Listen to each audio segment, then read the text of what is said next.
Hello friends, welcome back to my channel. ட்ராமாக்குள்ளே போகிறதுக்கு முன்னாடி மறக்காமல் இந்த வீடியோக்கு ஒரு லைக்கை போட்டுருங்க. வாங்க ட்ராமாக்குள்ளே போகலாம்.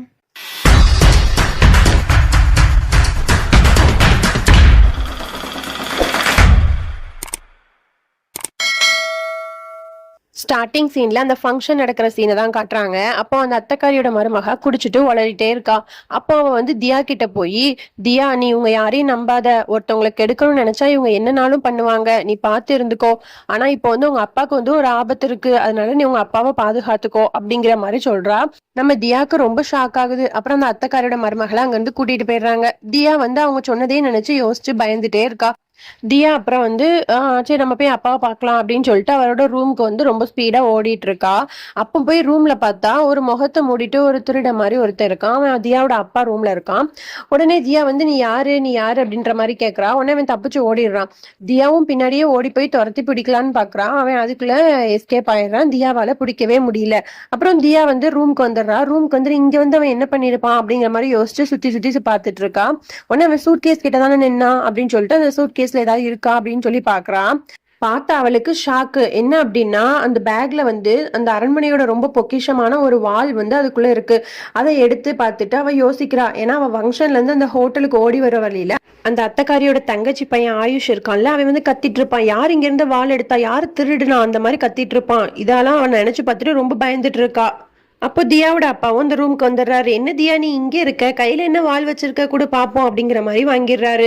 உடனே அவ முழிச்சுட்டே இருக்கா. அப்போ உடனே அந்த இடத்துக்கு மீசக்காரனும் அத்தைக்காரி அங்க குடும்பத்துல இருக்க எல்லாரும் வந்துடுறாங்க.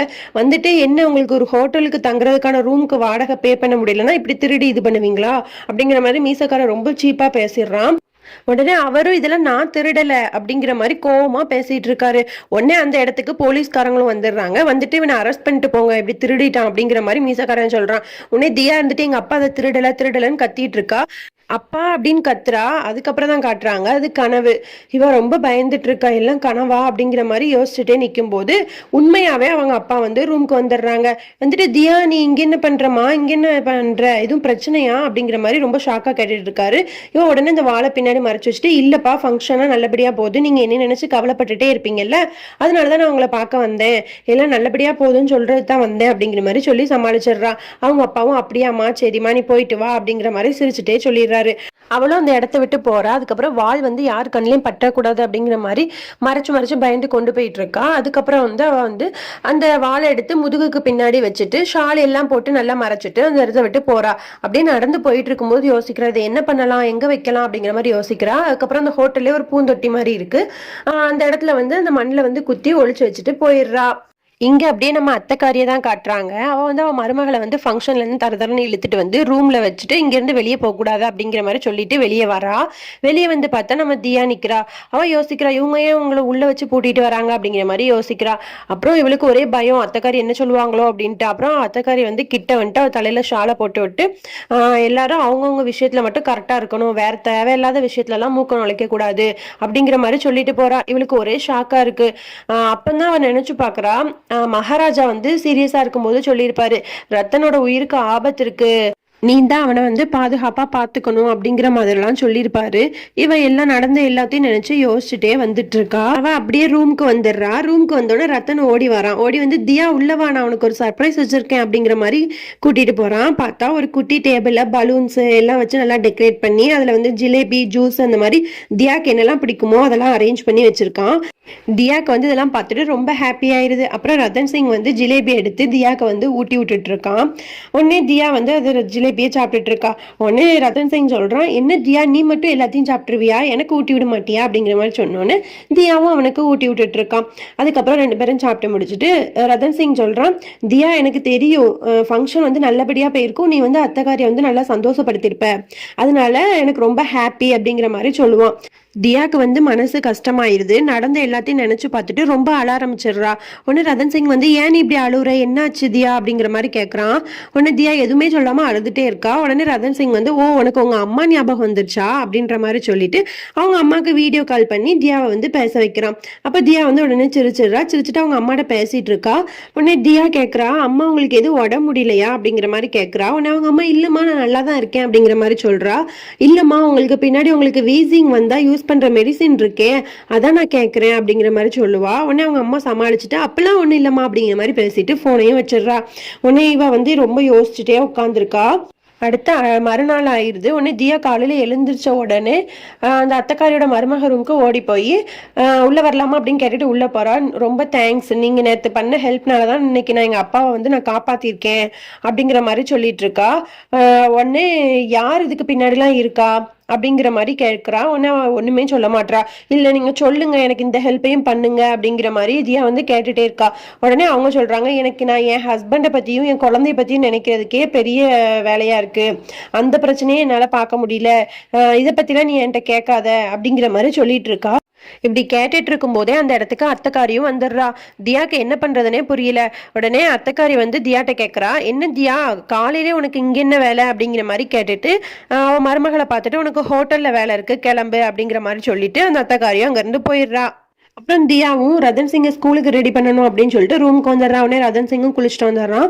உடனே ரதன் சிங் சொல்றான், தியா எனக்கு ஸ்கூலுக்கு போக போர் அடிக்குது, எனக்கு தான் மேரேஜ் ஆயிக்கல, நான் ஏன் ஸ்கூலுக்கு போகணும் அப்படிங்கிற மாதிரி கேட்குறான்.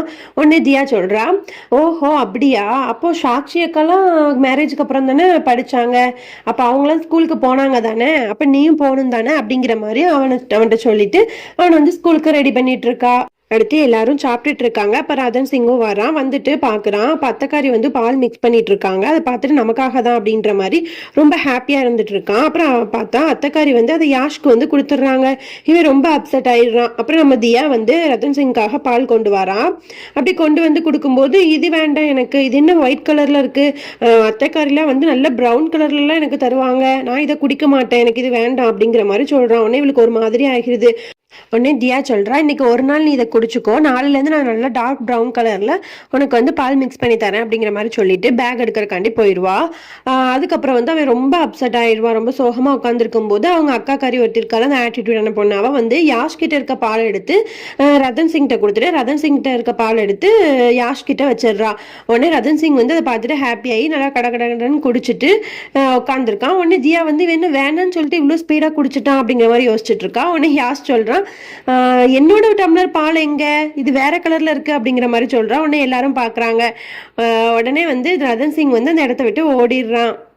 அடுத்த சீன்ல அந்த ஆயுஷையும் அக்காக்காரியோட ஹஸ்பண்டையும் தான் காட்டுறாங்க. உடனே அக்காக்காரியோட ஹஸ்பண்ட் ஆயுஷை பார்த்து சொல்றான், என்ன ஆயுஷ், நேத்து வந்து வாழை காணோன்னு சொன்னேன், அப்புறம் கிடைச்சிட்டுன்னு சொன்னேன், ஒண்ணுமே புரியலையே, ஒருவேளை அங்க இருக்க வாள் உண்மையா பொய்யான்னு தெரியலையே, அவர் போலீஸ் கம்ப்ளைண்ட் கொடுத்தா அவங்க கண்டுபிடிச்சிருவாங்க அப்படிங்கிற மாதிரி சொல்றான்.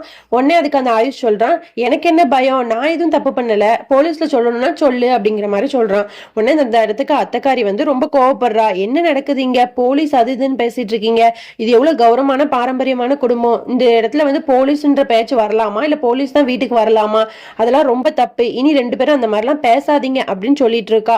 உடனே வேலைக்காரி வந்து அத்தைக்காரிட்ட வந்து உங்களை பாக்குறதுக்காண்டி ஒருத்தவங்க வந்திருக்காங்க அப்படிங்கிற மாதிரி சொல்றா. யார் வந்திருக்கா அப்படிங்கிற மாதிரி கேக்குறாங்க. யார் வந்திருக்கான்னு பார்த்தா அந்த இடத்துக்கு போலீஸ்காரங்க வந்திருக்காங்க. உடனே எல்லாரும் ஷாக் ஆகி பாக்குறாங்க, என்ன நடக்குன்னே புரியாம.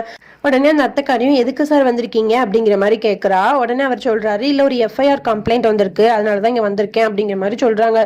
அங்க இருக்க எல்லாரும் ஷாக் ஆகி பார்த்துட்டு இருக்காங்க, யாருடா கம்ப்ளைண்ட் கொடுத்துருப்பா அப்படிங்கிற மாதிரி. உடனே அந்த இடத்துல ஒரு குரல் கேட்க, நான் தான் கம்ப்ளைண்ட் கொடுத்தேன் அப்படிங்கிற மாதிரி. அப்புறம் எல்லாரும் திரும்பி பாக்குறாங்க, யாருன்னு பார்த்தா நம்ம தியா. ஓகே ஃப்ரெண்ட்ஸ், இதோட நம்ம இந்த பாட்டை முடிச்சுக்கலாம். நாளைக்கு பார்க்கலாம். Bye friends.